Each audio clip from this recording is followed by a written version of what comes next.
नमस्कार, good morning. आप देख रहे हैं आज तक, आपके साथ मैं हूं मलिका मल्होत्रा। देश और दुनिया की तमाम बड़ी और अहम खबरें सबसे पहले, सबसे तेज दिन भर आज तक पर आप तक पहुंचाएंगे। लेकिन शुरुआत कर लेते हैं एक बड़ी खबर से, जो कि श्रीनगर से मिल रही है। श्रीनगर के हरवान इलाके में सुरक्षा बलों ने मुठभेड़ में एक आतंकी को मार गिराया है। पूरे इलाके को सुरक्षा बलों ने घेर लिया है।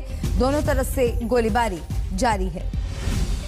तो ये बड़ी खबर श्रीनगर से मिल रही है। हरवान इलाके में सुरक्षा बलों और आतंकियों के बीच मुठभेड़ चल रही है। दोनों तरफ से गोलीबारी जारी है। श्रीनगर में सुरक्षा बलों ने एक आतंकी को ढेर किया है।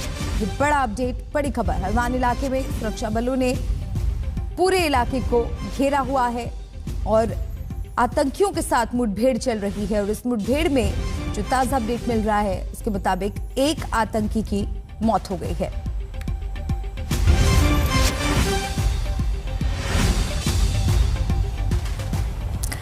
और अब खबर अमृतसर से। बेहद हैरान कर देने वाला ये मामला अमृतसर से, जहां स्वर्ण मंदिर के दरबार साहिब में घुसकर एक युवक ने गुरु ग्रंथ साहिब जी के साथ बेअदबी की कोशिश की। वहां उस वक्त रहरास साहिब का पाठ चल रहा था कि अचानक युवक ने अंदर छलांग लगा दी। हालांकि वहां मौजूद लोगों ने उससे पकड़ लिया। पुलिस के मुताबिक नाराज लोगों की पिटाई से आरोपी युवक की मौत हो गई है। शिरोमणि गुरुद्वारा प्रबंधक कमेटी ने पंजाब सरकार से इस मामले की तुरंत जांच कराने की मांग की है, जिसके बाद मुख्यमंत्री चन्नी ने इस मामले की जांच के आदेश दे दिए हैं।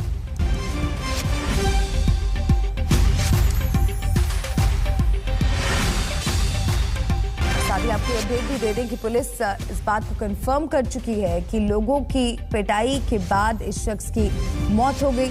सीएम चन्नी ने हालांकि बेअदबी मामले की जांच के आदेश दे दिए और यह भी कहा है कि इस पूरे मामले की तह तक जाएंगे। ये एक बड़ी साजिश हो सकती है, ये अरविंद केजरीवाल ने कहा है।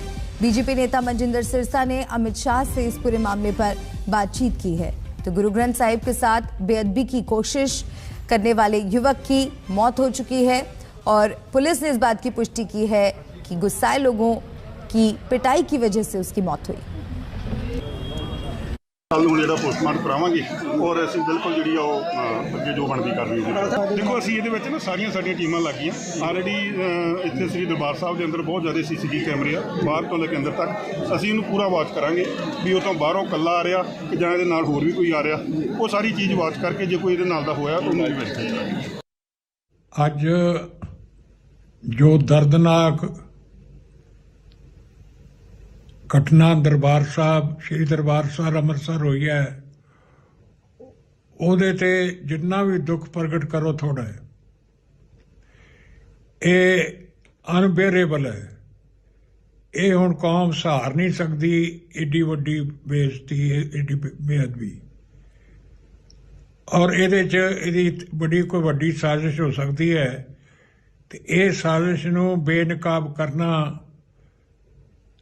बहुत जरूरी है। उसने जो घिनौनी हरकत करने की कोशिश की, ये एक पवित्र स्थान है, इसके पीछे बहुत बड़ी कोई साजिश है। कौन इसके पीछे है, क्यों ये सब कुछ किया जा रहा है? 2 दिन पहले भी सरोवर के अंदर गुटके पाए गए। मैंने अभी देश के गृह मंत्री श्री अमित शाह जी से बात की, उन्होंने भी जहाँ इसकी चिंता प्रगटाई, दुख किया, दुख जताया इसके ऊपर। उसके ऊपर उन्होंने यह भी इंश्योर किया कि जो भी इस पड़ताल के लिए हमारी सरकार की तरफ से जरूरत होगी, जिस तरह की श्रोमणी कमेटी को हमारे साथ की जरूरत होगी, हम हर तरीके से इसके साथ खड़े हैं और ऐसे लोगों को बेनकाब किया जाए, ये आज देश के लिए जरूरी है। और इस पूरे मामले में पंजाब के मुख्यमंत्री चन्नी ने क्या ट्वीट किया है, वो भी आपको दिखाते हैं। क्या कुछ उन्होंने कहा है ट्विटर पर।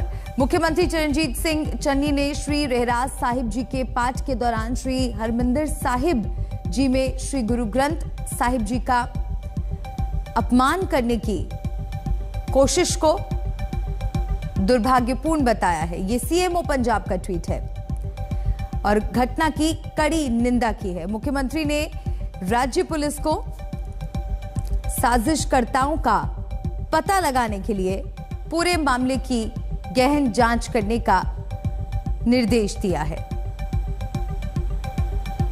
अरविंद केजरीवाल ने इस पूरे मामले में क्या कहा है, आपको दिखाते हैं। आज श्री दरबार साहिब में हुई बेअदबी की घटना बेहद दुखदाई है। सब लोग सदमे में हैं। ये बहुत बड़ी साजिश हो सकती है। दोषियों को सख्त से सख्त सजा मिले।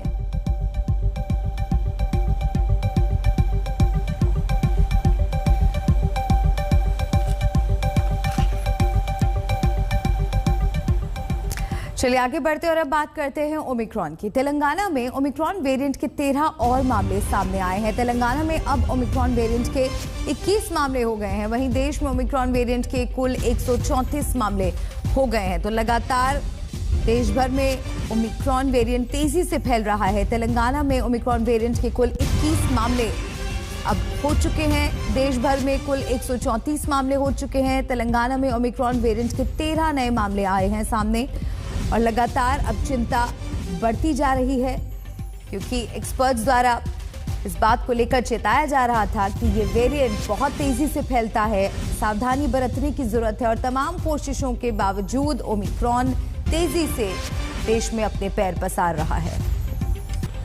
ओमिक्रॉन वेरिएंट जिस तेजी के साथ दुनिया भर में अपने पांव पसार रहा है, उससे दो बातें पता चलती हैं। पहली ये कि इसके फैलने की रफ्तार पिछले सभी वेरिएंट से कई गुना ज्यादा है, लेकिन गनीमत की बात यह है कि इस वेरिएंट में गंभीर बीमार करने की ताकत बहुत कम है। लेकिन आखिर इस नए वेरिएंट में ऐसा क्या है जो ये इतनी तेजी से फैल रहा है? इसका जवाब तलाशने वाली ये रिपोर्ट देखिए।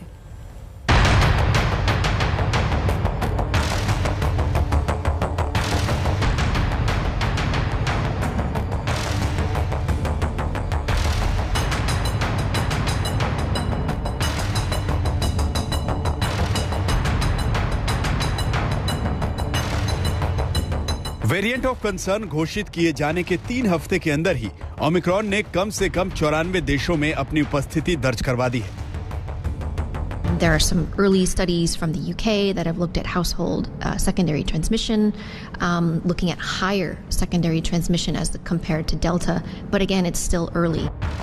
ओमिक्रॉन जितनी तेजी से फैल रहा है, उसके बारे में पता लगाने की रफ्तार उतनी तेज नहीं है, लेकिन ये अब पक्का हो चुका है कि ओमिक्रॉन संक्रमण फैलने में तो तेज है, लेकिन गंभीर बीमारी बनाने में डेल्टा से बहुत स्लो है।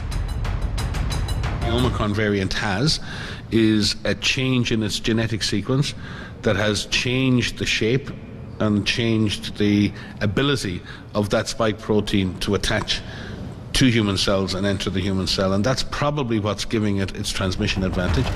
ओमिक्रॉन वेरिएंट को अब तक का सबसे पावरफुल वेरिएंट कहने की एक बड़ी वजह यह है कि यह बेहद तेज रफ्तार से फैलता है। यूनिवर्सिटी ऑफ हांगकांग के एक शोध से पता चला है कि ओमिक्रॉन वेरिएंट अपने पिछले डेल्टा वेरिएंट से 70 गुना तेजी से फैलता है। हालांकि स्टडी में कहा गया है कि डेल्टा के मुकाबले ओमिक्रॉन कम खतरनाक हो सकता है, क्योंकि ये वेरिएंट फेफड़ों पर डेल्टा के मुकाबले कम असर डालता है। स्टडी से साफ है कि भले ही ओमिक्रॉन के इतने गंभीर लक्षण नहीं होते कि अस्पताल जाने की नौबत आए, लेकिन चिंता की सबसे बड़ी बात यह है कि ये वेरिएंट नेचुरल इम्यूनिटी और वैक्सीन से बनी एंटीबॉडीज को भी मात दे रहा है। Omicron can get into the inside of a lung cell, will be much more faster and will evade even the vaccine. Omicron variant में वो सभी चीजें हैं जो कोरोना की नई लहर को जन्म देने की ताकत रखती हैं। ब्रिटेन, अमेरिका, दक्षिण अफ्रीका जैसे देशों में ओमिक्रॉन ने अपना असर दिखाना शुरू कर दिया है। भारत में भी ओमिक्रॉन का खतरा बढ़ने लगा है, जो आने वाले दिनों में बड़ा चैलेंज साबित होगा। ओमिक्रॉन एक ऐसा वेरिएंट है जो कि फिक्र दिलाता है। हम देख रहे हैं बाहर के देशों में इसका प्रभाव, और हमें इस वेरिएंट को फेस करने के लिए तैयारी करनी चाहिए। जो ये कर सकता है वो इमर्ज हो रहा है, समझ भी आ रही है, लेकिन जो भी हो, हमें किसी भी चुनौती, पेंडेमिक की जर्नी में जो भी मोड़ आएगा, उस चुनौती को समझने के लिए, फेस करने के लिए हमें तैयार रहना है। ओमिक्रॉन के खिलाफ भारत की नीति फिलहाल वेट एंड वॉच वाली है। दुनिया के 35 से ज्यादा देशों में भले ही बूस्टर डोज को ओमिक्रॉन की काट माना जा रहा हो, लेकिन भारत अभी भी बूस्टर डोज के बारे में सिर्फ सोच ही रहा है। मिलन शर्मा के साथ आज तक ब्यूरो।